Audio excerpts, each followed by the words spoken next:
एक मासूम लड़की की दहशत भरी आंखें, कांपता हुआ जिस्म और एक खौफनाक राज। क्या कभी आपने सोचा है कि किसी की खामोशी के पीछे कितनी बड़ी चीख छुपी हो सकती है?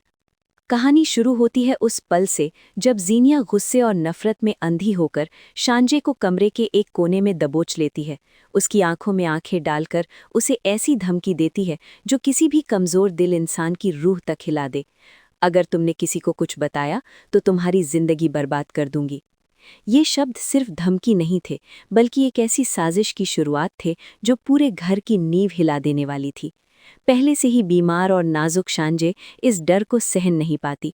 उसका सांस रुकने लगता है, दिल जोर जोर से धड़कता है और देखते ही देखते वो बेहोश होकर जमीन पर गिर पड़ती है। उसी वक्त शहराम कमरे में दाखिल होता है और अपनी बहन को इस हालत में देखकर उसकी पैरों तले जमीन खिसक जाती है। उसकी आवाज़ कांपने लगती है। वो घबराहट में उसे उठाकर अस्पताल की तरफ दौड़ पड़ता है। वहीं दूसरी तरफ जीनिया के चेहरे का रंग उड़ चुका होता है।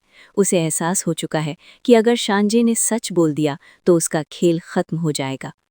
अस्पताल में डॉक्टर भी हैरान रह जाते हैं कि जो लड़की कल तक ठीक हो रही थी, अचानक इतनी बुरी हालत में कैसे पहुंच गई। डॉक्टर शहराम से पूछते हैं कि आखिर ऐसा कौन सा सदमा था जिसने शांजे को अंदर से तोड़ दिया। ये सवाल शहराम के दिल में शक की एक चिंगारी जला देता है। उधर घर में बैठी जीनिया डर और बेचैनी में बस यही दुआ कर रही होती है कि शांजे कभी होश में ही ना आए। लेकिन किस्मत को कुछ और ही मंजूर था। थोड़ी देर बाद शांजे को होश आता है और शहराम उसके पास बैठकर प्यार से उसका हाथ पकड़ता है। उसकी आंखों में आंसू होते हैं और आवाज़ में दर्द।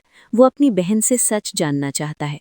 पहले तो शांजे डर के मारे कुछ नहीं बोलती, लेकिन जब वो अपने भाई का टूटा हुआ दिल देखती है तो खुद को रोक नहीं पाती और फूट फूट कर रो पड़ती है।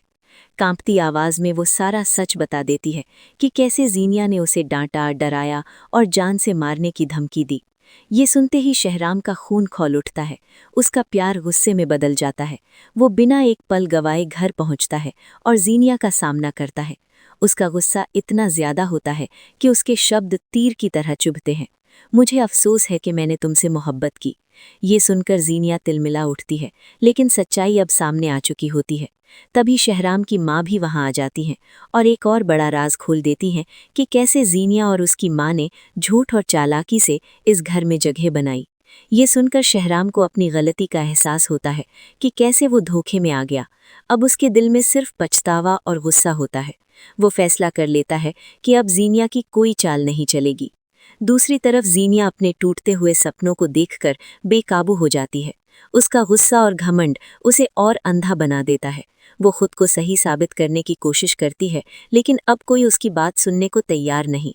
कहानी यहीं खत्म नहीं होती। दूर यूके में बैठी महक भी अपने दिल के दर्द से जूझ रही है।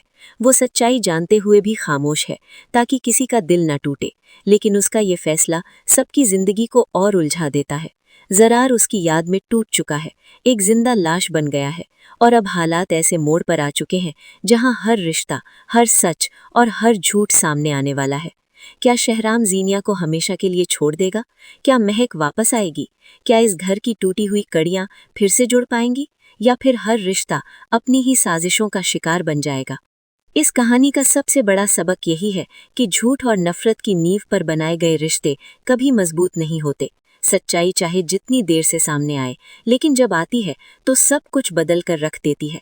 और जो दिल दूसरों को दर्द देता है, उसे एक दिन वही दर्द कई गुना होकर वापस मिलता है। इसलिए रिश्तों को बचाना है तो सच्चाई, भरोसा और इंसानियत को कभी मत छोड़ो, क्योंकि आखिर में जीत हमेशा सच की ही होती है।